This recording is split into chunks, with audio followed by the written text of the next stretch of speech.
Assalaamu calaykum. Kusoo dhawaada kanaalka horumarka dunida. Fadlan haddaad nagu cusub tahay subscribe saar. Mahadsanid. Muuqaalkeena maanta waxaan uga hadli doonaa 6 baabuur oo ka qurux badan gurigaaga.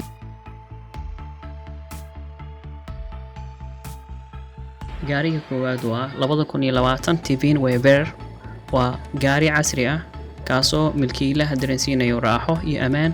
waxaana sameeyay shirkadda Mercedes-Benz. waxay u naqshadeeyeen sida guri qasri oo kale. waxaad kala dooran kartaa dhowr naqshadood oo gaarigan gudihiisa waxaad ka helaysid waxaa ka mid ah sariir waasac ah, fadhi 4 qof wada qaada, musqul, sidoo kale qolka jiifka waxaad ka heli kartaa armaajooyin kala duwan. waxaad u soo qaadan kartaa safarkaaga wax kasta oo aad u baahan tahay. jikada gaarigan wuxuu leeyahay qaboojiye, foorno, kuleelyaha raashinka iyo wax walba loogu baahan yahay jiko.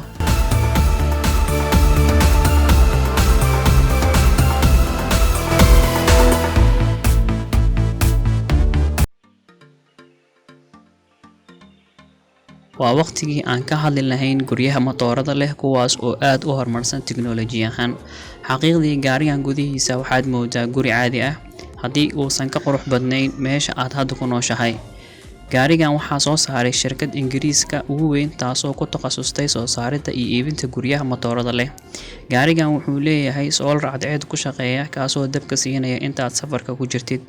gaarigan sidoo kale wuxuu leeyahay nalalka tamarta kaydiyo, dhalooyin TV.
gaariga xiga waa Signature Vario. waxaa ku faryareystay shirkadda Mercedes-Benz. gaarigan waa track guuraya, naqshadiisu ay tahay XXL, dhirirkiisuna uu yahay 12 mitir halka balaciisu uu yahay 3 mitir.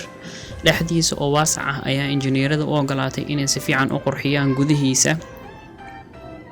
waxaa jira dhowr meelood oo la seexan karo, ilaa 6 sariirood, 2 qol oo baqaar ah, 2 musqulood iyo mid martida u qaas ah. gaarigan wuxuu leeyahay baakin baabuur yar sida Roadster, Mini Cooper. gaarigan inaba caadi maahan haddii aad dalxiis u qaadato, marnaba ma dareemaysid cidlo.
Newmar King Air haddii aad fiiriso kaliya gudaha gaarigan ma aaminaysid inuu yahay guri socda.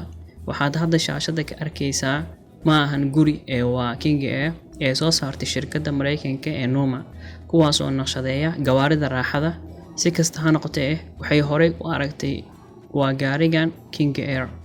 Runtii gaarigan wuxuu ku ogolaanayaa inaad ku safarto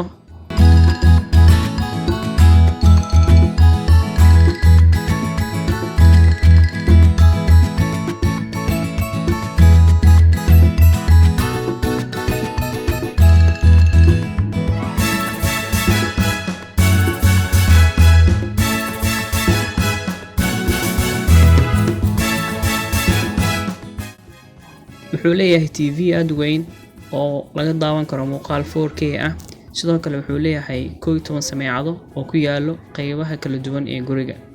Miiska cuntada si iskiisa ayuu u dhaqaaqaa.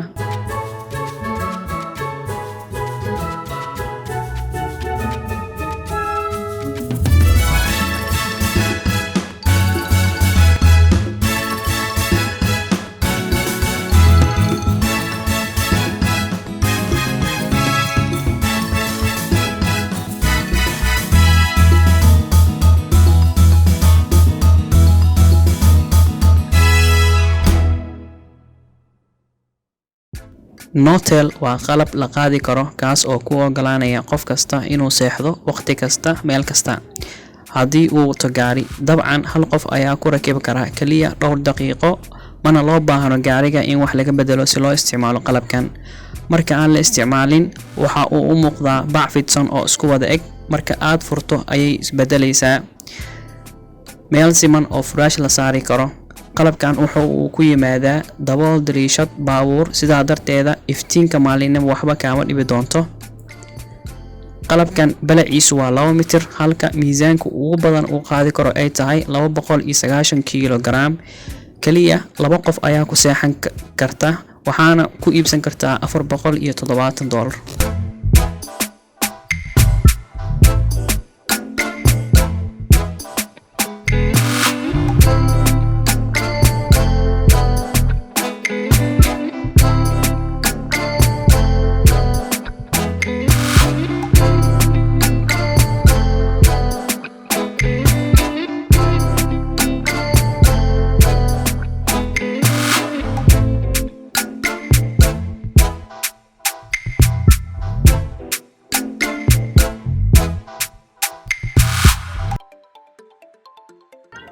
Magnitude BH35 waa gaariga ugu dambeeya ee liiskeena maanta. Si kastaba ha ahaadee, inkastoo uu ku jiro dhammaadka liiskeena, haddana kama liito dhammaan baabuurtii raaxada ahayd ee aan hore usoo sheegnay. gaarigan Magnitude BH35 wuxuu leeyahay space waasac ah, qolal ku filan 5 qof, musqul, jiko aad weyn. qolalka jiifka waxaa ku qalabeysan yahay qalab noocii ugu dambeeyay. waxaa kale oo gaarigan ugu duwan yahay intii aan kasoo sheekeynay. waxa uu leeyahay remote control sida air conditionada, hiitarada qolka ku xiran iyo isticmaalka dhammaan aaladaha